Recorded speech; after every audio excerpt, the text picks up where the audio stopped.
gotten to feed the capuchin a lot. Anyone? Anybody that particularly really wants to feed a capuchin?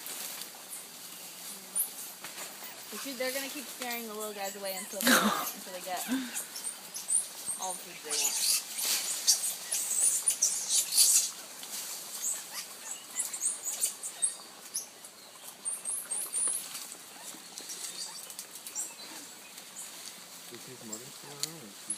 The mom is actually has not taken care of her at all, or taken care of him at all. It's been the sister that has raised him. So basically, its mom is our oldest female. Her name is Grandma, and she's had so many babies that she was sort of just like, I don't want anything to do with this thing. and so the sister Skeeter picks him up. Look at all in the back.